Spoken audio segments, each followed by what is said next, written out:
जय शनिदेव जी, जय माता दी।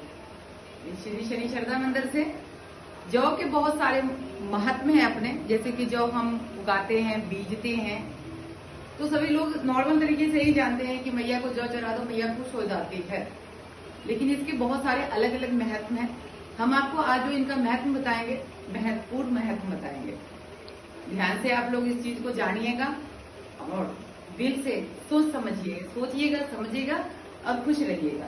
तो जो हमें जौ बीजते हैं जी नवरात्रे में माता रानी के लिए, तो सभी लोग यही जाए चलो नवरात्रे आ गए, हमें इस जौ को बीजना है।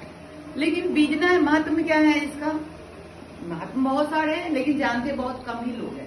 पहला महत्व ये है कि जो मैया नवरात्रि मनाते हैं हम लोग, मैया अपने पेके में आती है, मायका में आती है। अलग अलग भाषाएं हैं जी, मतलब वो अपने माँ के घर आती है तो जो उनकी माता जी उनसे बहुत प्रेम करती थी। ये सब बात सारे संसार जानते हैं, तकरीबन सभी ग्रंथ पढ़ते होंगे, शास्त्र पढ़ते होंगे। लेकिन जानने के बाद भी आप सब कुछ अनजान है, जिसके कारण आज आप सभी को इस चीज से हम अवगत करा रहे हैं। तो ध्यान से सुनिएगा कि जो ये जब भी हम बीजते हैं माता के लिए, तो हमें लगता है माता खुश हो जाती है।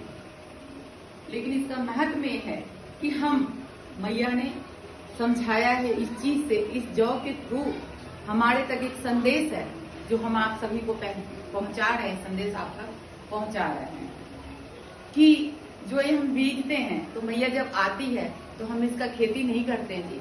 बहुत सारे जमीन में इसको नहीं बीजते। कुछ लोग इसको मंदिर में धरती के ऊपर ही मिट्टी रखकर इसकी पैदावार करते हैं नवरात्रि में। कुछ लोग घर में रखकर करते हैं, दिल से करते हैं, श्रद्धा से करते हैं मैया के लिए। मैया इसको स्वीकार कर। लेकिन क्या ये सत्य है? नहीं, सत्य ये है, इसका पहलू जो है कि हम अपनी बेटियों से कितनी मोहब्बत, कितना प्यार करते हैं। हम अपनी बेटी के लिए मन में कितनी आस्था रखते हैं। एक इसका प्रतीक है कि जैसे मैया पेके में अपने आती है, तो ये बिजाया जाता है, ये दर्शाया जाता है कि मेरे पास जमीन नहीं है, लेकिन मैं फिर भी अपनी बेटियों के लिए हरियाली, खुशी पैदा कर सकती हूँ। जैसे आप देख रहे होंगे, हमने एक मटका में इसको किया हुआ है। तो यही है कि अगर ये जो हम आपको महत्वपूर्ण बातें समझा रहे हैं, समझिएगा, जानिएगा जरूर कि सत्य है। कि इसका उद्देश्य है कि जब हमारी बेटी मायके में आती है, तो माएँ कितनी उत्सुक रहती है, मेरी बेटी क्या खाएगी, मेरी बेटी क्या पहनेगी, मैं बेटी की मर्जी से ही सब कुछ उसके पसंद के लिए करूंगी, खुश रहेगी। क्या सच में हम अपनी बेटियों से प्यार करते हैं? सोचिएगा, दिल पे हाथ रखकर सोचिएगा कि क्या सच में हम अपनी बेटियों से प्यार करते हैं? जब वो हमारे पास अविवाहित रहती है, कुंवारी कन्या रहती है, क्या हम उनको ये इज्जत सत्कार देते हैं जो माताओं की माता ने दिया, देवियों की माँ ने दिया? उसी महत्वपूर्ण विषय पे हमने चर्चा किया है कि इस जौ का मतलब यही है कि जो हम इसे पैदा करते हैं, तो हम अपनी बेटियों के लिए कितनी खुश होते हैं, और बेटियां का खुशियां के लिए हम कुछ भी कर सकते हैं।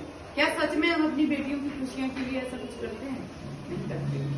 तो करना शुरू कीजिए और अपनी बेटियों का खुशियां का ख्याल रखिए।